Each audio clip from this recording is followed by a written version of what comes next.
ai khua khopui tran velte lalni kola thlan velte an tlo don ani helai hian lalni kola hria ringna lungphun an kotir wa me lalni kola hi zahaulal ania chongtla hi sangka zariat samriat pasari horvela lalni kola din kha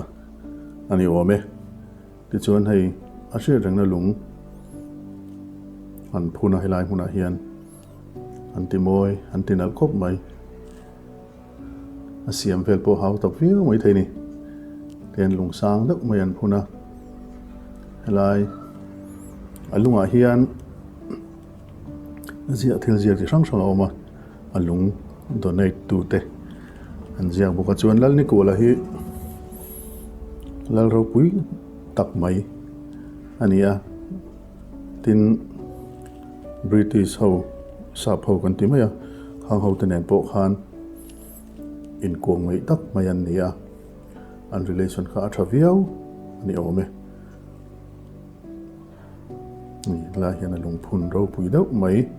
ama hre rengna lo siama ro pui khop mai sap trong le mizo tongin lai lung han an sia kan e chuan a thlanga hian lungdo kan mua hei kan mua hin lungdo kan han en ko le zoi zoi don ani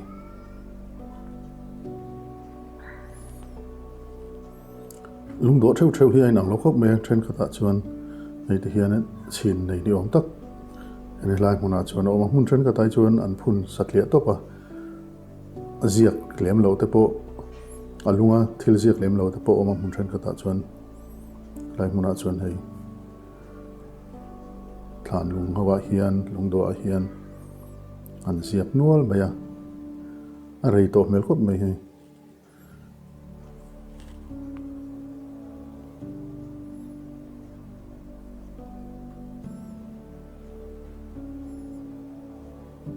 dang dai khop mai hei helai lung to hei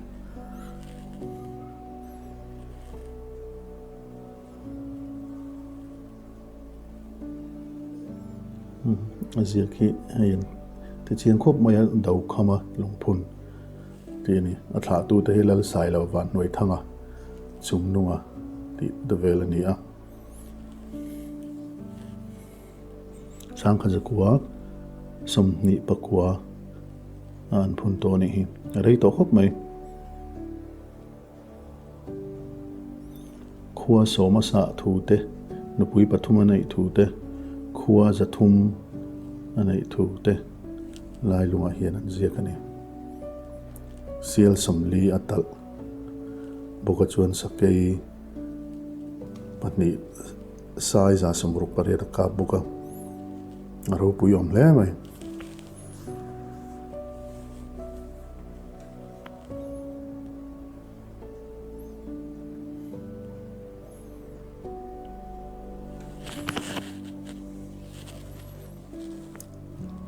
chen khati chu chiar har tak tak to ania lunga in zia ka hi an zia hun vela rei to mailbox sia tin lai kan en zo nu hian chaklama kan kal chhole dewa lung sen ai en na lung an ti maya ai en na lung hi an rin dan an soi dan chuan hemi hmuna lung sen hi a sen na sat kum chuan a sen lar deuh hlek kum chuan bule bala mal asomin an hria tin a lung a sen dal deuh kuma chuan bule bala an nei thavak lawa an thar hlo vak lo ni in an ngaya khopui tran kalkonga khan hei te hian lung sen ai en na lung kong sir me khan alo oma chuan so lai son signboard te a boka hei a lung hrim hrim hi han enila a turu ro pui khop mai a chunga khian a chin yom tak a in cher chuan boka hei lung sen ti taka khan a sen hei te hian chiang deun a lang theia kan soita kan khan alung asen kum hi chuan bule bala an hui ngila bule bal pon thar hloka an tia chuan alung hi asen vak lawa asen dal deuh kum chuan kum thalo kum a an ngaya bule bal an thar hlok lawa an thar nim lawa khatiang khan in na lung a an mangani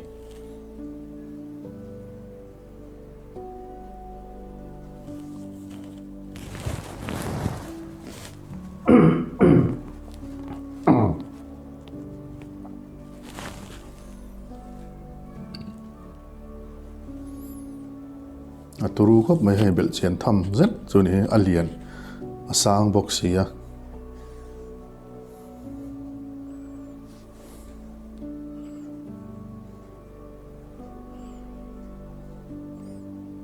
ko pui tran chu kan thleng chhota a chuan hela hian signboard a hian kan hmu a ko pui tran tlang san zong te alang tara amun ma hi ahan fa lang renga ahan chak ang renga tlang chip theng thanom de maya a oma la silal nu tran tin chingi khopui tran ra hian ambul vela hian leilon velan siam kual thinga hian kalkai thei turin an do kual veka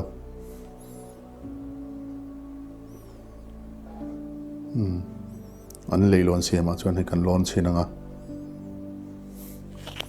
ki ta chaklam thleng ken an do kual ati hian akal tlang thei veka hian helai hun lo te ta na nuam so takan om theina turin thu thleng te an siam boka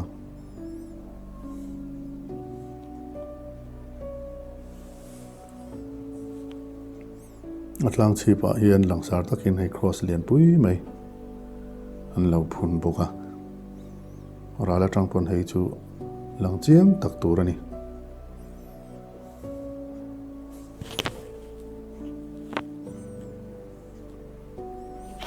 hei cross long phun hi hemita chung ko hian an donai ta ni mele an ziaka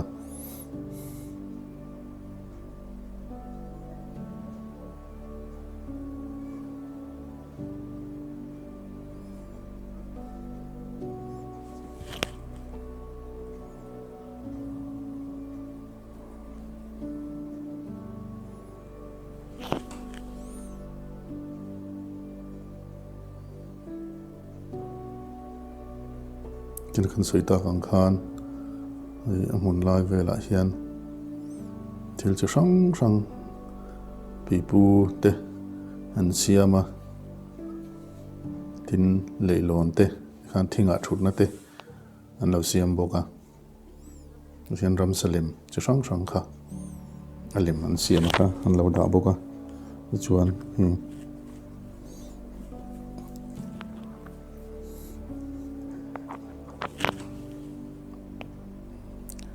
an thing leilon siam vela chuan kan han en chinanga then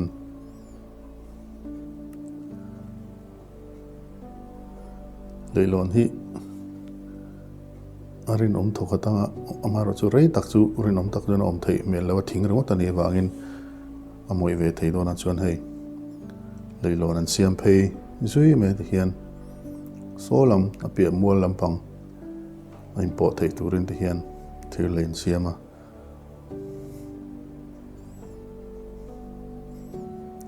nula tlangwal thalai ten helai mun hi an tlo ve nual thina hun olan ne ya te kan an kala amun hi atheng thunu amatlang sang boka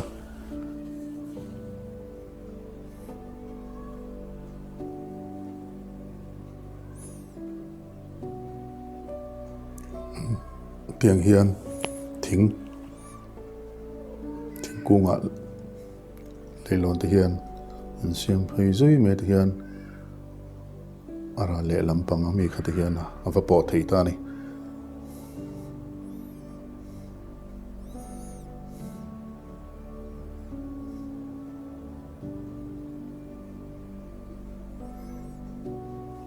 lai mun hi amun vel trim trim hi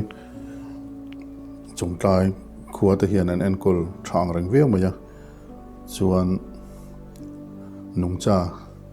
an hum hal boka helai mun helai che velami nung cha ramsa le sawa te ti na ti hlum an phal lawa kan kal ni po hian sawa eng ama zo sawa te hi chu kan mu ve nual maya tree house helai hian tree house an lo siama hai lon har savak lawa tin arin om ve thokat boka an tree house hi eng thing nge ka sachi lo deuh leka ami tree house a thing ami an rin chana hi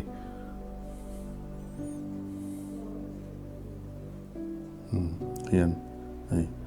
lai mun hian tree house chu sang dewa lo oma chung hi hei hian han thut na tu te thu thleng ten no siama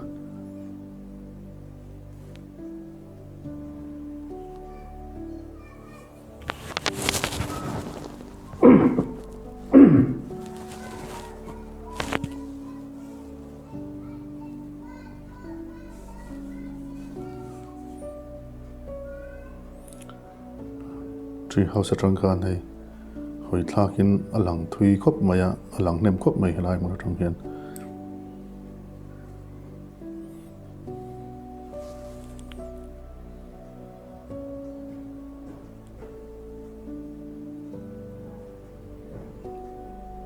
kan kalni kan tloni po hian hei helai ahum hal tu te hi an lo natlanga mun vel an lo ti fai an lo sam fai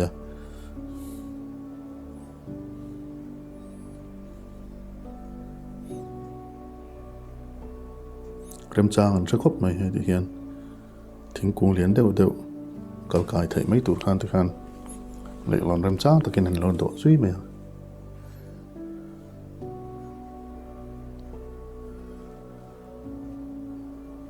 arin om ve thokhata hai thir phan deuh nuai mai mara chu ara chana hi thing hi chu kum ni kum thum vela chana moi mai anga heting lo deuh hian nakina chun siam te po alangai mai thei ni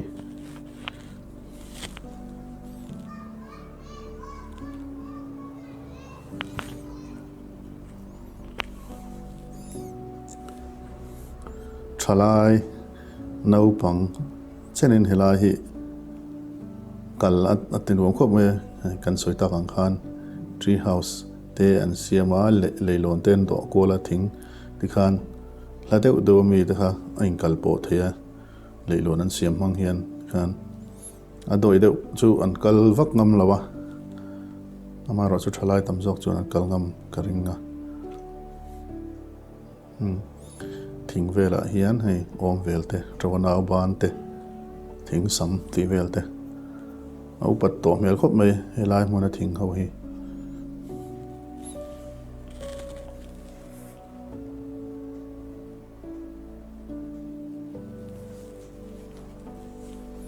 sai lak maya in fit deuh lek lo tan chuan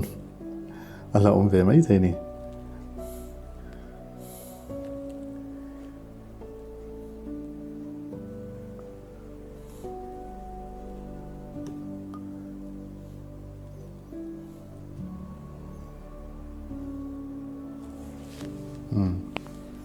khan thing kung hi panga paruk vel ti khan ain kal po zom bai theya ti khan rem chang khop mai rem an thre khop mai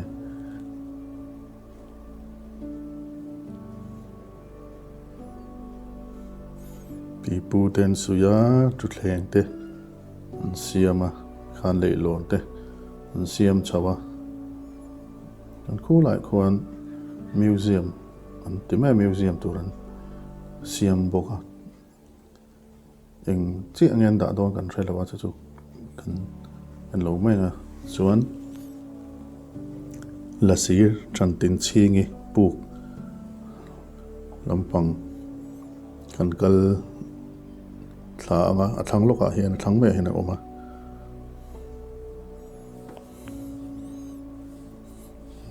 lại hiền lại lúc hiền là sĩ lal nu chan tin chi ngi khopui tran an te ming an put chan khami chan tin chi ngi la sipu mani hela hi hei kan hmong hian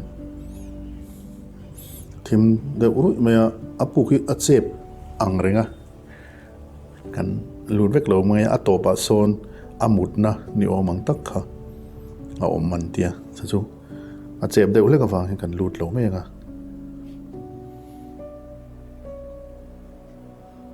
a khopui tran lampang chu ti hian kan kal thalenga ni ti hian in pha zui maya lalni kola khan arala bei don aram chua don khan helai hmuna hian a in thoi thin an tia helai hmun hi lalni kola khan an tlo fo ni in an soi ni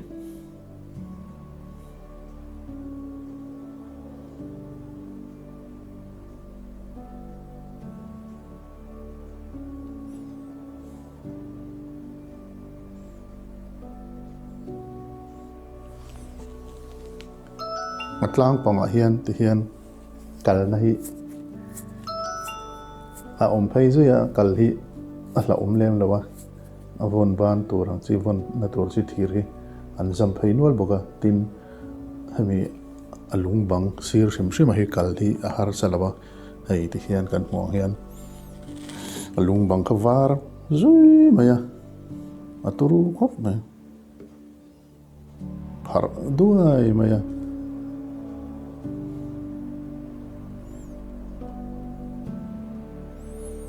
lung bang hi sang a lian khop mai hai khian pui tak ani pui tak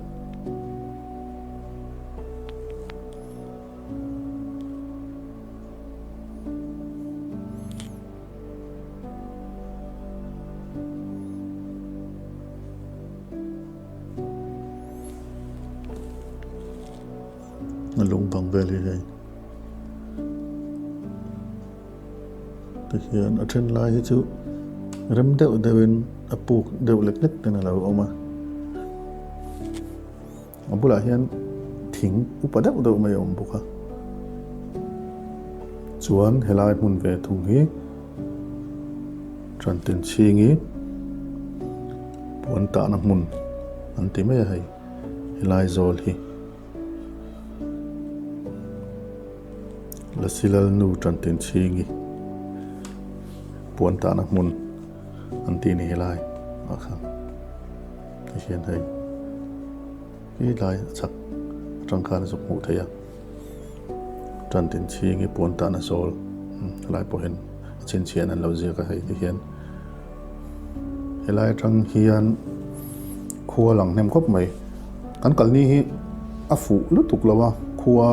a thawak lawa chhum vela jing box zero ata deu ser ser boka a fu lu tuk lo kan kal ni hi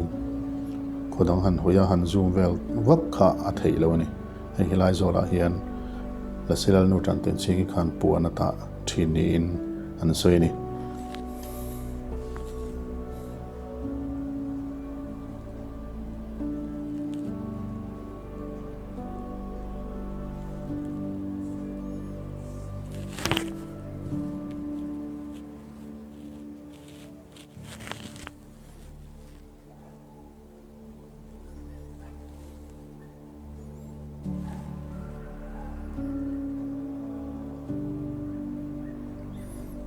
khopui tran kha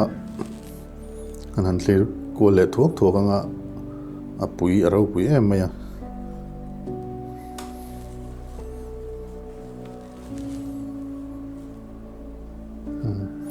an nalani o avar so maya rala tangpon alang sar angrenga china kan soita kan khan hai akal pheina kong te hi anuam angreng riawa tui na te alo nam boka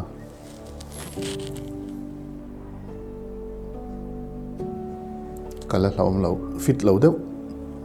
ke ni ang pian channel nol tan po kal hi a har salem lawa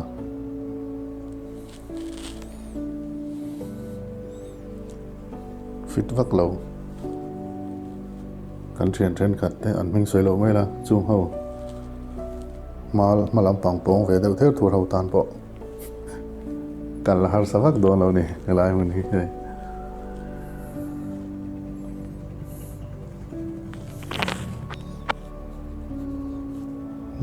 thing hi mai kan en chiang ila a upa ti hriat khop mai thing ho ki mai thing sam tro te om vel te om hai om deuh chup mai a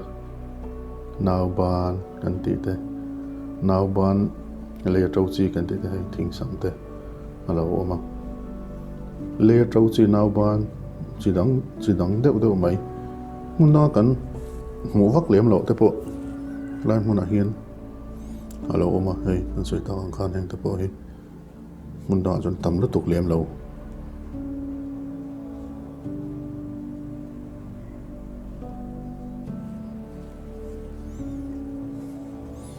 thằng đại muốn nuôi mà hay lại muốn hi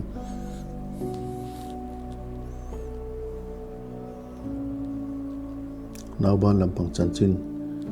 nim làm bằng sim chân chín sao thế ute kal ve se la chu nuôi man tiếng tăng anh mi tất lấy đòn cốp mày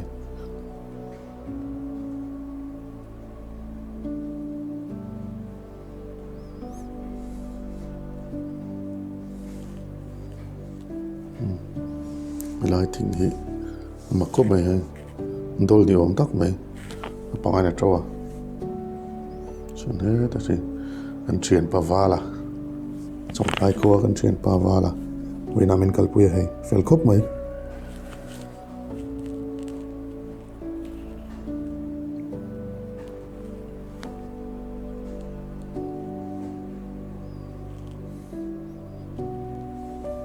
thằng đại khóc mấy thing đó là trâu à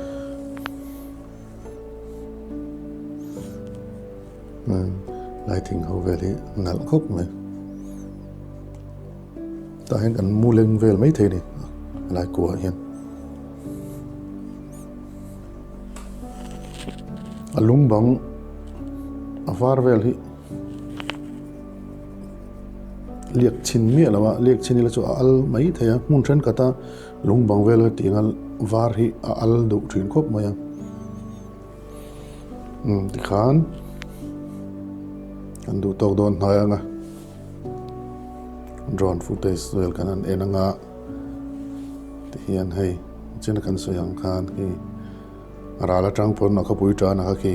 alung banga kha var vo mai lang chiang khop mai a mu nom tham champhai lama tanga kher phai chuan helai ko pui tan hi mishing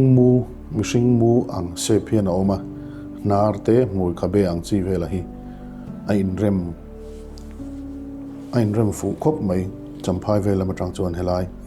khopui tran tlang lai vela hi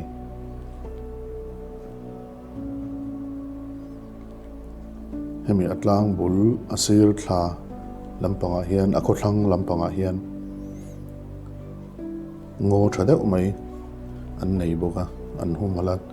zong te saza vel te po an lak mu zau thu an soya alomom khop mai khuwa athawak lova kan kalni hian chhum azing na sa a ruwa atlapoka du thu samin thalak vel po kan nei tha over lawani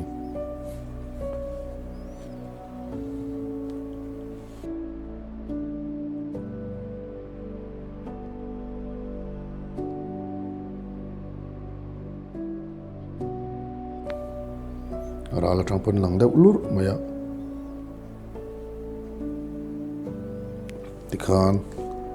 chongtlai kan tlo na lalni kola lungphun te chuan lungdo te kapui tran muna trantin singi puk te apuan ta na te kan tlo atin kapui tran chevela ya atlo tu te ta na nom thei tura munan siam tree house te leilon te pipu waina te kanan muwa helai hmun hi mi hian an la tlo